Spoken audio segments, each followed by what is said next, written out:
ونشهد أن لا إله إلا الله وحده لا شريك له ونشهد أن سيدنا وسندنا وحبيبنا وشفيعنا وطبيبنا وطبيب قلوبنا وأولانا ومولانا محمدا عبده ورسوله الذي أرسله بالحق إلى الخلق بشيرا ونذيرا وداعيا إلى الله بإذنه وسراجا منيرا أما بعد فأعوذ بالله من الشيطان الرجيم بسم الله الرحمن الرحيم وقضى ربك ألا تعبدوا إلا إياه وبالوالدين إحسانا إما يبلغن عندك الكبر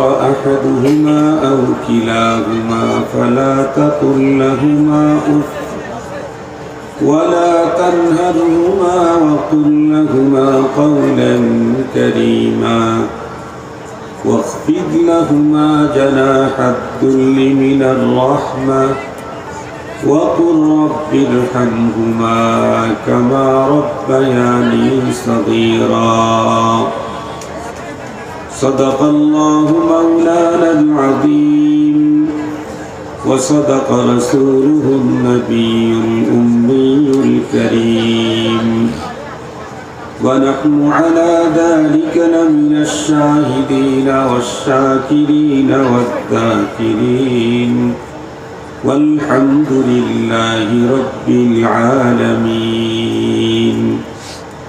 اللهم صل على سيدنا مولانا محمد وعلى آله وأصحابه وبارك وسلم اللهم صل على محمد النبي الأمي وعلى آله وسلم تسليما يا رب صل وسلم دائما أبدا على حبيبك خير الخلق كلهم আলহামদুলিল্লাহ আজ 11 ডিসেম্বর 2025 ইংরেজি বৃহস্পতিবার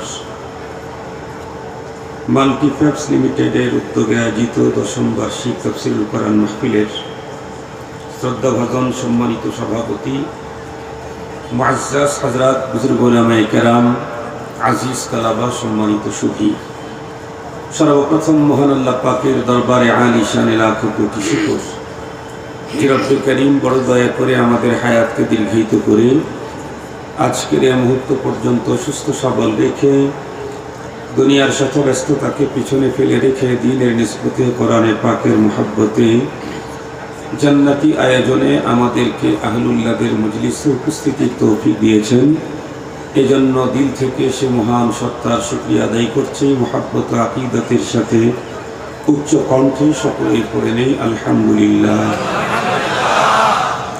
সম্মানিত উপস্থিতি আমার এখানে বাদাল মাগরিব বয়ান করার কথা হ্যান্ডবিল পোস্টারে দেওয়া ছিল কিন্তু আজীব ইত্তেফাক আন নসিবু ইউসিবু আমি নেত্রকোনার মোহনগঞ্জ থেকে সকালে বের হয়েছি যে জায়গাটাতে কখনো এত বড় জ্যাম হয় না এরকম জ্যামে জ্যামে সারাটা দিন একদম অস্থির হয়ে গেছে এক জায়গাতেই 1.5 ঘন্টা জ্যাম শর্ট রাস্তায় আসতেছিলাম পথের এখানে কাছাকাছি এসে আর এক জায়গায় 40 মিনিট জ্যাম এরপরে আর এক জায়গায় আসার পরে সেখানে আধা ঘন্টা জ্যাম মানে সব কিছু মিলে একদম টোটাল এলোমেলো এরপরে আমার আরও 2 জায়গায় যাওয়ার ওয়াদা আছে আমি এখানে আসতে চাইলাম না আবার চিন্তা করলাম না অনুপস্থিত থাকার চাইতে উপস্থিত হওয়া ভালো লম্বা টাইম দিতে পারতেছি না সেটা তো সবাই বুঝবে কারণ আমি তো আর আকাশ দিয়ে আসবো না আমি তো জমিন দিয়ে আসবো আর আমি এদেশের কোনো উপদেষ্টা না যে আমার জন্য পুলিশেরা রাস্তা ক্লিয়ার করে রাখবে সবকিছু মিলে আমি খুব অল্প সময়ে কথা বলবো, তবে নির্ধারিত যে আয়াত দেওয়া হয়েছে সম্ভবত ওই আয়াতে আমি তেলাওয়াত করেছি। হাফেজ সাহেবরা আছে নাকি এখানে? মুহতারাম হাজিরিন, তো যে আয়াত আমি তেলাওয়াত করেছি এই আয়াতে কারিমার উপরে আমাকে আলোচনা নির্ধারিত টাইমে শেষ করতে হবে। একটা শব্দের উপরে অনেক আলোচনা করলাম, পরের শব্দগুলার তর্জমাও করলাম না, তাহলে এটা কোনো তাফসীর হলো না। তো আসুন যে আয়াতে কারিমা তেলাওয়াত করেছি এই আয়াতে কারিমাতে রব্বুল আলামিন পৃথিবীর মানুষকে দুইটা অর্ডার করেছেন। দুইটা বিষয় আল্লাহ তাআলা অর্ডার করেছেন। আল্লাহ তাআলা পৃথিবীর মানুষকে তার ফাইনাল সিদ্ধান্ত জানিয়ে দিয়েছেন। আল্লাহ তাআলা বলেন, কাদা রব্বুক, তোমার রবের চূড়ান্ত ফয়সালা, আল্লাহ তা'বুদু ইল্লা ইয়্যা, ইবাদত কারো করতে পারবা না, গোলামি আর দাসত্ব কারো করতে পারবা না, শুধুমাত্র কেবলমাত্র একমাত্র তারই ইবাদত করতে হবে যিনি আমাকে আপনাকে তৈরি করেছেন। মুহতারাম হাজিরিন, আল্লাহ পাকের সাথে কোনোভাবে কোনো অবস্থাতেই শিরক আল্লাহ তাআলা এটা চয়েস করেন। কোরআনে হাকিমের মধ্যে স্পষ্ট এসেছে, আল্লাহ তাআলা বলেন, ইন্নাল্লাহা লা ইয়াগফিরু আন ইউশরাকা বিহি ওয়া ইয়াগফিরু মা দুনা যালিকা লিমান ইয়াশা ওয়া মান ইউশরিক বিল্লাহি ফাকাদ দাল্লা দালালান বাঈদা। আল্লাহ পাক বলেন, আমার সাথে কাউকে শিরিক করো না, ইবাদতের মধ্যেও শিরিক করবা না, আমার জাতের মধ্যেও শিরিক করবা না, আমার সিফাতের মধ্যেও শিরিক করবা না। আমি শিরকের গুনাহ ক্ষমা করব না। শিরক ছাড়া অন্য কোনো অপরাধ যদি কেউ করে ফেলে আমি ইচ্ছা করলে তাকে ক্ষমা করে দেই। শিরকের গুনাহ ক্ষমা হয় না কেন?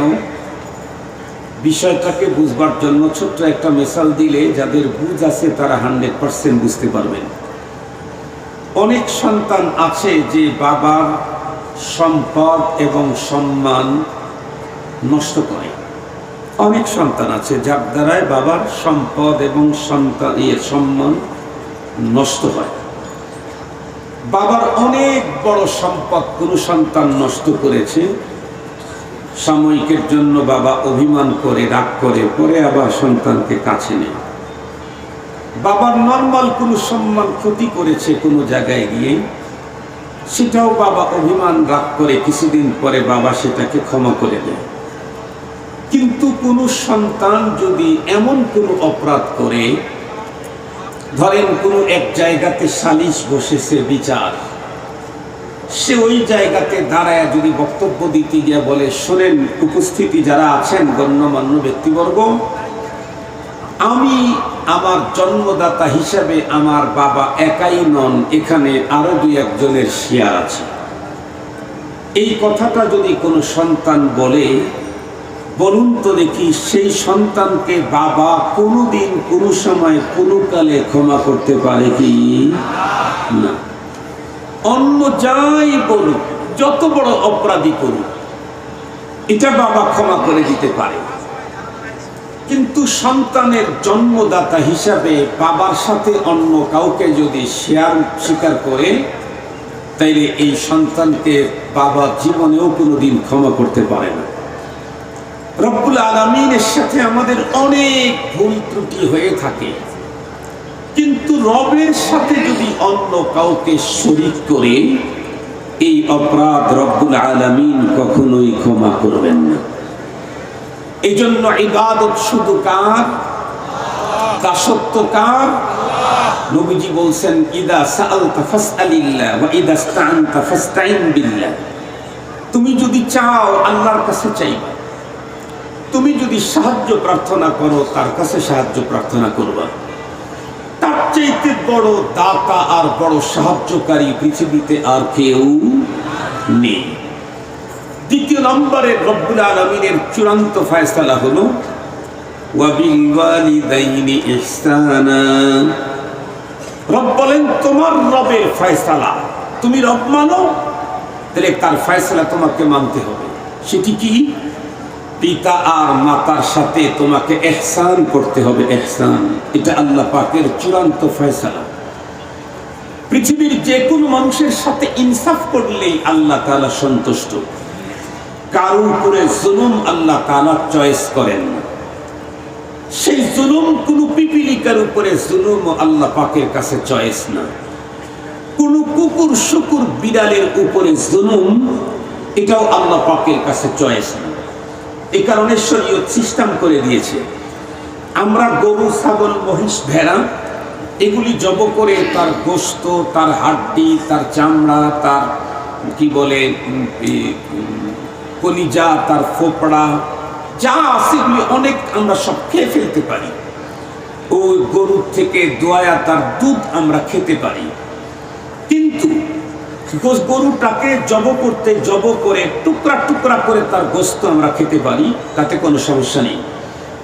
কিন্তু গরু, ছাগল কোনো প্রাণীকে জব করতে গিয়ে কোন ভোতা ছুরি দিয়ে দীর্ঘক্ষণ পর্যন্ত কষ্ট দিয়ে জব করার কোনো পারমিশন শরীয়তে নেই। গোশত তুমি খেতে পারো, কিন্তু তাকে কষ্ট দেওয়ার অধিকার ধারালো ছুরি দিয়ে অল্প সময় কেটে দাও, তোমার জন্য বৈধ। দীর্ঘক্ষণ পর্যন্ত তুমি ছুরি চালায় তাকে কষ্ট দিবা, এটার অনুমোদন নাই। যে শরীয়ত গরু, ছাগল জব করতে এক্সেস কষ্ট যেটা হবে, সেটা যে শরীয়ত অনুমোদন দেয় না, সেই শরীয়তে কখনো আব্বা আম্মা, ভাই বন্ধু, আপনজন, পাড়া প্রতিবেশীকে কষ্ট দেওয়ার অনুমোদন দিতেই পারে না। কিন্তু দুঃখের সাথে বলতে হয়, দিন যত ঘটতেছে মানুষ সবচেয়ে আপনজনের সাথে আচরণ খারাপ করার প্রতিযোগিতায় মেতে উঠছে। মানুষ এখন ভালো সম্পর্ক আচরণ করে পরের সাথে, বন্ধুর সাথে, ফ্রেন্ডের সাথে, বন্ধুর সাথে, ব্যবসায়িক পার্টনারের সাথে, ব্যবসায়িক শেয়ার যে হোল্ডার আছে তার সাথে, অপরের সাথে। সবচেয়ে খারাপ আচরণ এখন আমরা করি, যত নিকট তত খারাপ আচরণ। যেমন আব্বা আর আম্মার চাইতে আল্লাহ রসুলের পরে পৃথিবীতে আমাদের আরো নিকটতম কেউ আছে কি? নেই। আব্বা আম্মার চাইতে আরো নিকটতম পৃথিবীতে কেউ নেই। কেন? ওনারা না হলে আমি পৃথিবীতে আসার কোনো সম্ভাবনাই ছিল না। আমি অনেক বড় ডিগ্রি অর্জন করেছি, আমি এদেশের প্রধান উপদেষ্টা হয়েছি, ইন্টারিম গভর্নমেন্টের চিফ হয়ে গেছি আমি। আর আমার আব্বা একদম আলা ভোলা, একটু মজদুব টাইপের, একটু মানে মস্তিষ্কের ভারসাম্যহীন। তাই বলে আমি আমার বাবার সাথে কখনোই অশালীন আচরণ করবার কোন রাইটস ইসলাম আর শরীয়তের মধ্যে নেই। কেন? মনে রাখতে হবে, আমি যত বড় যাই হই না কেন, আমি কিন্তু বের হয়েছি আমার বাবার পেশাবের রাস্তা দিয়া। আমি আসমান ছোঁয়া বিজ্ঞানী, কিন্তু বের হয়েছি কোন জায়গা দিয়ে? বাবার পেশাবের রাস্তা দিয়ে আমি বের হয়েছি। যে বাবার পেশাবের রাস্তা দিয়ে আমি বের হয়েছি, সারা দুনিয়াতে ভাব দেখানোর সুযোগ থাকলেও সেই বাবা মার সাথে ভাব দেখানোর কোনো সুযোগ নেই। কার সাথে ভাব দেখাস? তুই তো আমার পেশাবের রাস্তা দিয়ে বের হয়ে আসছস, কিসের ভাব? মুহতারাম হাজিরিন, ইসলাম শরীয়ত পৃথিবীর সবার সাথে ইনসাফ করার অর্ডার দিয়েছে, কিন্তু দুইজন মানুষের সাথে ইনসাফ করলেও শরীয়ত রাজি না, তার সাথে ইহসান করতে হবে। সেই দুইজন মানুষ হলেন বাবা এবং মা। ইনসাফ কি আর ইহসান কি, এটা বুঝতে চাইলে আরো একটা প্রতিশব্দ আমাদেরকে জানতে হবে, সেটি হচ্ছে জুলুম। জুলুম কি জিনিস, ইনসাফ কি জিনিস, ইহসান কি জিনিস, এটি তিনটা শব্দ আমাকে বুঝতে হবে। জুলুম হলো কেউ আমার সাথে ভালো করে নাই, মন্দও করে নাই, আমি প্রথমেই তার সাথে একটা খারাপ আচরণ, খারাপ ব্যবহার, তার মনে কষ্ট দিলাম, এটা জুলুম। আর একটা হলো একজন মানুষ আমাকে একটা বক্সিং দিয়েছিল, কিন্তু সেই বক্সিংয়ের ওজন ছিল মাত্র 5 কেজি। আমি এই বক্সিংয়ের পাল্টা তারে আরো একটা বক্সিং দিলাম, কিন্তু বক্সিনের ওজন ছিল 50 কেজি, তাহলে এটাও জুলুম। সে আমাকে একটা বক্সিন দিয়েছিল, আমি এর পরবর্তী তাকে 10টা বক্সিন দিলাম, 2টা দিলাম, এটাও জুলুম। সে আমাকে একটা বক্সিন দিয়েছিল 5 কেজি ওজনের, আমিও তাকে ঠিক 5 কেজি ওজনেরই একটা বক্সিন দিয়েছি, তাহলে এটা ইনসাফ, এটা জুলুম না। খুব ভালো করে বুঝবেন ইনসাফ কাকে বলে। ইনসাফ হলো কেউ আমার সাথে ভালো আচরণ করেছে, আমি তার সাথে ভালো আচরণ করব, এটা ইনসাফ। কেউ আমার সাথে মন্দ আচরণ করেছে, আমি তার সাথে মন্দ আচরণ করব, এটাও ইনসাফ। কিন্তু প্রথম যিনি আমার সাথে মন্দ আচরণ করেছেন তার সাথে অতটুকুনি মন্দ আচরণ করলে ইনসাফ, একজন পরিমাণ বেড়ে গেলেই জুলুম। মনে রাখতে হবে ইহসান কাকে বলে। কেউ আমার সাথে ভালো আচরণও করে নাই, মন্দ আচরণও করে নাই, আমি প্রথমেই তার সাথে ভালো আচরণ করলাম, তারে গিফট করলাম, অনেক কিছু দিলাম, এটা ইহসান। অথবা উনি আমাকে কিছু দিয়েছিলেন, আমি ওনাকে ওই পরিমাণ না তার চাইতে আরো বেশি দিলাম, তাহলে তার নাম ইহসান। উনি আমাকে খারাপ আচরণ করেছিলেন, কিন্তু আমি ওনার সাথে খারাপ আচরণ করলাম না, ভালো আচরণ করলাম, এটা কি ইহসান। আল্লাহ পাক রব্বুল আলামিন বলেন কাযা রাব্বুক, তোমার রবের চূড়ান্ত ফয়সালা হলো ইবাদত শুধুই আল্লাহ, আল্লাহ ছাড়া অন্য কারো ইবাদত করা যেমন বৈধতা নেই, আব্বা আম্মার সাথে তোমাকে ইহসান করতে হবে, বাবা মার সাথে ইনসাফ করলেও চলবে না, জুলুমের তো প্রশ্নই আসে না, জুলুমের তো প্রশ্নই আসে না। ইহসান ইনসাফ করলেও চলবে না। ওয়া বিল ওয়ালিদাইনি ইহসান, বাবা মার সাথে করতে হবে ইহসান। ইহসান কি বলেছিলাম? ইহসান হলো কেউ আমার সাথে ভালো কিছু করে নাই, আমি তার সাথে ভালো করা। কেউ আমার সাথে খারাপ করেছিল, আমি তার সাথে ভালো করা। কেউ আমাকে ভালো কিছু করেছিল, আমি তার চাইতে বেশি তার জন্য ভালো করা। এই তিনটা হলো ইহসান। এবার আসেন, এই পৃথিবীর কোনো একজন মানুষ কি এমন আছে আজকের পৃথিবীতে যে সে তার বাবা মার অনুগ্রহ ভালোবাসা ছাড়া একটু বড় হয়েছে? পৃথিবীতে একজন মানুষ, আর একটু জোরে বলেন।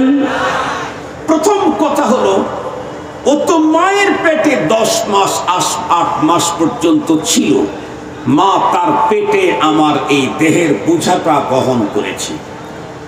এরপরে মার যখন প্রসব পেইন হয় তখন তো মা জীবন মরণ সন্ধিক্ষণে দাঁড়িয়েছিল। আমাকে জন্ম দিতে গিয়ে মা তো সেন্স হারা হয়ে গিয়েছিল। এরপরে আমি যখন একটু পৃথিবীতে আসলাম, আমার নানা রোগে আক্রান্ত, বাবার হাড় ভাঙ্গা পরিশ্রমের টাকা দিয়ে আমার চিকিৎসা হয়েছে। তাতে হয় নাই দাদার কাছ থেকে পাওয়া সম্পদ বাবা বিক্রি করে আমার চিকিৎসায় লাগিয়েছে। তাতে হয় নাই শেষ পর্যন্ত মানুষের কাছ থেকে লোন নিয়ে ধার নিয়ে আমার চিকিৎসা করেছেন বাবা। রাতের পরে রাত জেগে জেগে আমাকে সেবা দিয়েছেন বাবা আর মা। এমনও তো হয়েছে যে শীতকালীন সময় আমি জন্ম নিয়েছি, হঠাৎ করে একটু ঠান্ডা, ডাক্তার বলল আপনার ছেলের কিন্তু নিউমোনিয়া হওয়ার সম্ভাবনা আছে। 5 দিন পর্যন্ত সূর্য দেখা যাচ্ছে না এলাকাতে। একে তো শৈত্য প্রবাহ, তারপরে আবার মিটি মিটি বাতাস, খুব বেশি ঠান্ডা। মা আমাকে রাত্রিকালীন কেমনে শুষ্ক স্থানে রাখবে, এজন্য মা পেরেশান। গ্রামের মা এখন তো অনেক কিছুই তৈরি হয়েছে, তখন তো অনেক কিছু ছিল না, কাঁথা আর তেনা ছাড়া, এছাড়া আর আমাকে লালন করবার তেমন কিছুই ছিল না। মা টেনশনে পড়ে থাকতো তামাম রাত বাচ্চাটাকে কেমনে শুষ্ক স্থানে রাখবো। এজন্য সকাল থেকে লাকড়ির চুলার উপরে আমার কাতার তেনাগুলি শুকাইতে থাকতেন মা। সন্ধ্যাবেলায় 10-12টা নেকড়া এবং 2-4টা কাঁথা শুকানো মা তার বেডের পাশে, মাথার পাশে, বালিশের পাশে নিয়ে আমাকে ঘুম পাড়িয়ে দিত। কিন্তু মা যতদিন পর্যন্ত আমি এই অসুস্থতায় ছিলাম, কোনো এক রাত্রে মা একটা ঘুমে 1 ঘন্টা কাটান নাই। 8 ঘন্টা 10 ঘন্টা রাত্রের ভিতরে মা 14-15 বার জেগে যাইতেন। একটু ঘুম আসলেই হঠাৎ করে আতঙ্কে উঠতেন, না জানি আমার কলিজার টুকরা পেশাব করে ইসের ভিতরে কি ভিজা অবস্থায় শুয়ে আছে। ডাক্তার তো বলছে যে কোনো মুহূর্তেই তাকে নিউমোনিয়া আক্রমণ করতে পারে। মা যখনই আমার শরীরের নিচে হাত দিয়েছে, দেখে ভিজা, পেশাব করে দিয়েছি। মা সাথে সাথে চেঞ্জ করেছে। সারা রাত্রি মা 14 বার জেগে 15 বার আমার শরীরের পোশাক চেঞ্জ করেছে। এটা মা আমাকে করেছে। ওই মার সাথে আমাকে আল্লাহ বললেন তোমাকে ইহসান করতে হবে। আল্লাহ না করুক, আল্লাহ না করুক, কারো মা যদি এমন হয়, বার্ধক্যতায় মা ডায়াবেটিক্সে আক্রান্ত হয়ে গেছে, শরীর একদম দুর্বল হয়ে গেছে, এখন উনি ঘন ঘন পেশাব করেন, জমিনে পেশাব, বেডে পেশাব করে ফেলেন। সেই মুহূর্তে সন্তান তামাম রাত জেগে জেগে, মা যেমন এক রাত্রে 15 বার তার পোশাক চেঞ্জ করে দিয়েছে, সন্তান যদি 15 বার চেঞ্জ করে দেয় তাহলে হবে ইনসাফ। 16 বার যদি চেঞ্জ করে তাহলে হবে ইহসান। কয়বার চেঞ্জ করলে ইহসান হবে? কথা বলেন, কয়বার? বলুন তো দেখি, আমরা আপনারা কতবার জীবনে বাবার এই খেদমত, এই মানের খেদমত মায়ের করেছি? আলহামদুলিল্লাহ আমি করেছি। লা ফখরা, গর্ব করছি না, তবে এই কাজটা আমি করেছি। আমার মা যখন অনেক বেশি অসুস্থ হয়ে পড়লেন, আমি আমার ওয়াইফকে বললাম, মা আমার রুমে থাকবে, তোমরা অন্য রুমে চলে যাও। আমার রুমটাতে ওই রুম এসি টেসি লাগানো ছিল, অন্য রুমে নেই। উনি আমাকে, আমার ওয়াইফ আমাকে বলতেছে যে আপনি তো সারা রাত বয়ান করে আসেন, আপনার তো কষ্ট হবে, আমি আমার মেয়েকে নিয়ে থাকি। আমি বললাম না, রব তো অর্ডার করেছেন আমাকে, ওয়াবিল ওয়ালিদাইনি ইহসান। রব তো তোমাকে অর্ডার করে নাই, রব তো অর্ডার করেছেন আমাকে। তোমার জিম্মায় না, তুমি যদি এটা করো সেটা তোমার জন্য ইহসান, কিন্তু আমার তো জিম্মাদারি। আমি রাত্রে শুয়ে আধা ঘন্টা পর পর জেগে উঠি, দেখি মা কি অবস্থায় আছে, দেখি আলহামদুলিল্লাহ ভালো। আবার দেখি মা জেগে আছে, মা কিছু খেতে ইচ্ছে করে, জি বাবা আমাকে বিস্কিট খাওয়াও। আমি আলহামদুলিল্লাহ রাত্রে কতবার উঠে মার আলহামদুলিল্লাহ চেঞ্জ করে দিয়েছি, মাকে পানি পান করাইছি, মাকে বিস্কিট খাওয়াইছি। আলহামদুলিল্লাহ। কেন? কারণ এটা আল্লাহ পাকের অর্ডার। তার অর্ডার পালন না করলে আমাকে তার আদালতে আসামির কাঠগড়ায় দাঁড়াতে হবে। আমি তো বাংলাদেশের বক্তাদের চেয়ারম্যান, পরপারে আল্লাহর আদালতে মায়ের খিদমতের কারণে যদি আসামির কাঠগড়ায় দাঁড়াতে হয়, এর চাইতে বড় লজ্জার আর কিছু হতে পারে না। মুহতারাম হাজিরিন, তো রব্বুল আলামিন কি বললেন? আমার চূড়ান্ত ফয়সালা হলো ওয়াবিল ওয়ালিদাইনি ইহসানা। আব্বা আম্মার সাথে ইহসান করতে হবে। মনে রাখতে হবে, আব্বা আম্মা বেঁচে থাকতে হক হলো 7টা। আব্বা আম্মা মারা যাওয়ার পরে শরীয়ত আমাকে আরো 7টা হক দিয়েছেন। এই 14 হক আমাদেরকে জেনে সেই হক যদি পালন না করি, যতই নামাজ পড়তে পড়তে কপালে দাগ ফেলাই, যতই মাসে মাসে উমরায় যায়, প্রতি বছর হজ করতে যাই, আব্বা আম্মার হক যদি আমার দ্বারায় আদায় না হয়, আর এই বাবা মা যদি আল্লাহর আদালতে আমার বিরুদ্ধে আপিল করে, তাহলে এই বক্তাগিরি সেই দিন বোঝা যাবে, সেই দিন বোঝা যাবে মুহাদ্দিসি, সেই দিন বোঝা যাবে পীরগিরি। এই জন্য মুহতারাম হাজিরিন, আমরা পিতামাতার হক সম্পর্কে উলামায়ে কেরামের কাছ থেকে নলেজ নেব ইনশাআল্লাহ।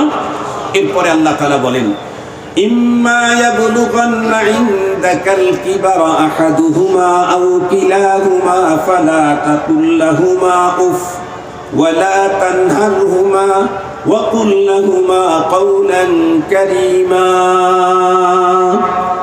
কোরআনে পাকের নির্দেশ, চূড়ান্ত ফয়সালা রব্বুল আলামিনের। নামাজ পড়ি, রোজা রাখি, হজ করি, হুজুরকে হাদিয়া দেই, ভালো কথা, কিন্তু কোরআনের এই নির্দেশনাও কি মানছি আমরা? যদি না মেনে থাকি, এখন থেকে রেডি হয়ে থাকতে হবে, মানতে হবে, না হয় আল্লাহর আদালতে আসামি হয়ে যেতে হবে। কাদা রাব্বুকা আল্লা তা'বুদু ইল্লা ইয়্যাহু ওয়া বিল ওয়ালিদাইনি ইহসানা ইম্মা ইয়াবলুগান্না ইনদাকাল কিবার। আল্লাহ বলেন, তোমার কাছে যদি তোমার পিতা মাতা আহাদুহুমা আও কিলাহুমা, একজন অথবা দুইজন যদি বার্ধক্যতায় পৌঁছে যায়, তার মানে তুমি এখনো বেঁচে আছো, তোমার বাবা অথবা মা যে কোনো একজন বুড়ো হয়ে গেছে, অথবা দুইজনে বৃদ্ধ বৃদ্ধা হয়ে গেছে। এখনো বেঁচে আছো, তাহলে কি করতে হবে? ফালা তাকুল লাহুমা উফফি ওয়ালা তানহারহুমা। আল্লাহ বলেন বার্ধক্যজনিত কারণে তোমার বাবা তোমার সাথে সুসুন্দর শালীন আচরণ করতে পারবে না। বার্ধক্যজনিত কারণে মেজাজ খিটখিটে হয়ে যাবে। ছোট্টবেলায় মানুষ যেমন ছিল, বেশি বয়স হওয়ার কারণে আবার ওই রকম হয়। নুআম্মিরহু নুনাক্কিসু ফিল খালক, কোরআনে হাকিম আল্লাহ তাআলা স্পষ্ট বর্ণনা করেছেন। তো দেখবেন একটা কথা বারবার জিজ্ঞেস করবে। আমি যেমন ছোটবেলায় আব্বুকে জিজ্ঞেস করেছিলাম, আব্বু এটা কি? ফোন। কিছুক্ষণ পরে আব্বু এটা কি? ফোন। আব্বু এটা দিয়ে কি হয়? কথা বলা হয়। আব্বু এটা কি? কোথা থেকে কিনছো? 10 বার জিজ্ঞাসা করার পরে আব্বু রাগ করে নাই, বরং 10 বারের বার আমাকে ডাক দিয়ে ধরে চুমু খেয়ে বলে, বাবা বললাম না এটা ফোন। কথা বলেন, এই আচরণই তো আমরা আমাদের সন্তানের সাথে করি। আমরা যার সন্তান ছিলাম উনি আমাদের সাথে সেম আচরণ করেছেন। এখন উনি বুড়ো হয়ে গেছেন, এক কথা বারবার জিজ্ঞেস করবে। আপনি মাত্র শরীর টায়ার্ড, একদম রিটায়ার্ড, চলে আসতেন বাসায়। আসার পরে জিজ্ঞেস করবে, বাবা তুমি কখন আসলাম? এই তো মা এখনই আসলাম। এরপরে ঘুরে এসে বলবে, বাবা তুমি কখন আসলা? এই তো মা এখনই আসলাম। শরীর টায়ার্ড, গোসল করবেন, আর এক জায়গায় যেতে হবে। আবার এসে জিজ্ঞেস করে, বাবা তুমি কখন আসলাম? তৃতীয়বারে একদম আমরা কি করি? আরে বললাম না তোমারে এখন আসলাম। রব্বুল আলামিন বললেন ফালা তাকুল লাহুমা উফিন। বুড়ো হয়ে গেছে, বৃদ্ধা হয়ে গেছে, আচরণটা সুন্দর করতে পারতেছে না, অল্পতেই রেগে যায়। সঠিক কথা বলছো তাও উল্টা ধরে। বাবা এই উল্টা ধরবে, আচরণ খারাপ করবে, এই খারাপ আচরণের কারণে তুমি বিরক্ত হয়ে তরু এই কথা বলার পারমিশন তোমাকে নাই। তোমার আচরণে আব্বা উফ বলবে, সেটা তো আসমান ভেঙে যাবে।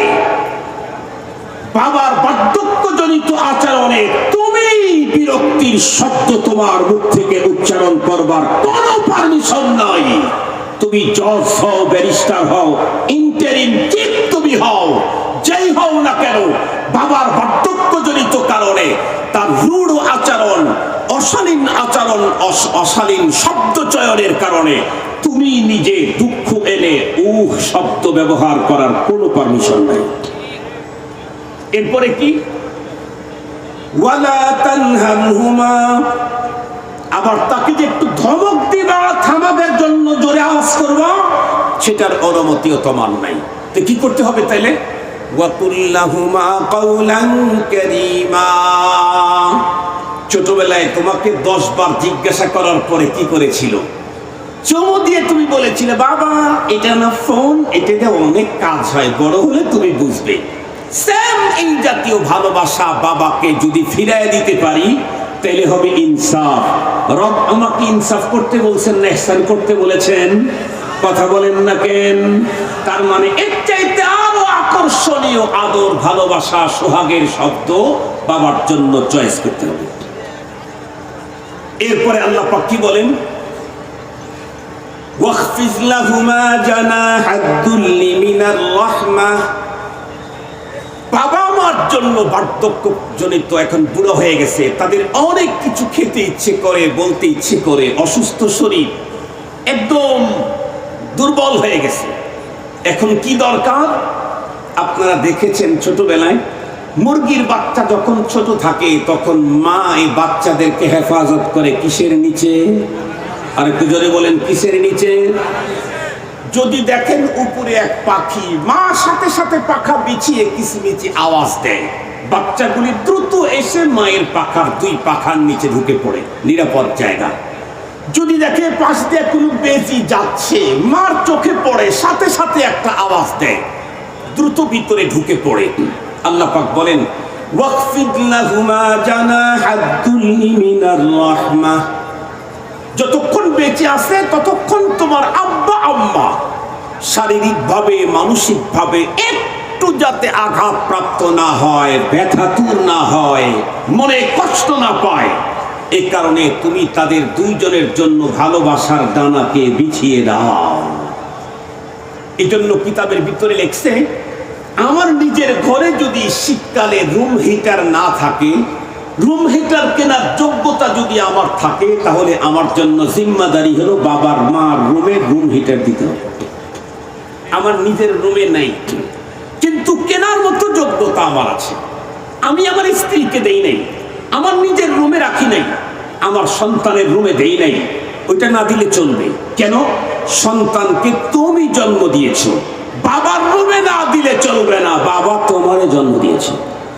কথা বলেন না কেন? সন্তান আমাকে জন্ম দিয়েছে না আমি জন্ম দিয়েছি? আমি সন্তানকে জন্ম দিয়েছি। এজন্য তার রুমে যদি রুম হিটার না দেই তাহলে সমস্যা নেই, কিন্তু বাবার মা আমাকে জন্ম দিয়েছে, আমার সক্ষমতা আছে, অ্যাবিলিটি আছে রুম হিটার কিনে দেওয়ার মতো।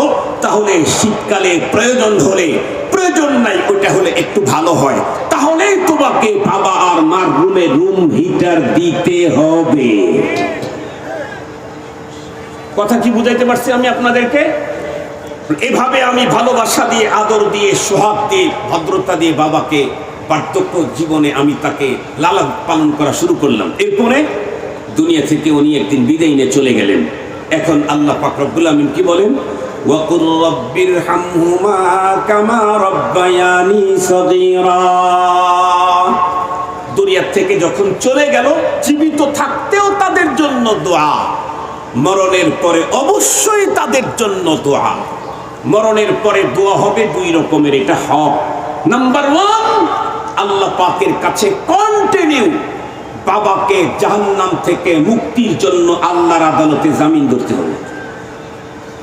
কন্টিনিউ আল্লাহর আদালতে বাবাকে জাহান্নাম থেকে মুক্ত করবার জন্য জামিনের আবেদন করতে হবে। আল্লাহুম্মা গফিরলি ওয়া লিওয়ালিদাইয়া ওয়া লিল মুমিনিনা ইয়াওমা ইয়াকুমুল হিসাব। রব্বানা গফির লানা ওয়া লিওয়ালিদাইনা ওয়া লিল মুমিনিন।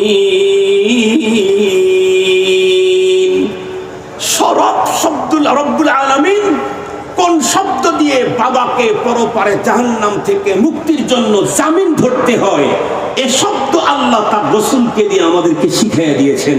শুধু সময় মতো জামিন ধরা। 5 ওয়াক্ত নামাজের পরে, 5 ওয়াক্ত নামাজের পরে একবার সূরাতুল ফাতিহা পড়েন, 3 বার সূরা ইখলাস পড়েন, বাবার অ্যাকাউন্টে নেকিটা পৌঁছায় দেন। আয় রব, আমি যা পড়লাম এর নেকি আমার বাবাকে দিলাম, আমি আমার মাকে দিলাম, তাদের অ্যাকাউন্টে কন্টিনিউ নেকি পৌঁছানো, এটা আমার জিম্মায় দায়িত্ব, এটা আমার কর্তব্য, এটা আমার মা আমার কাছে পাও না, এটা আমার বাবা আমার কাছে পাও না।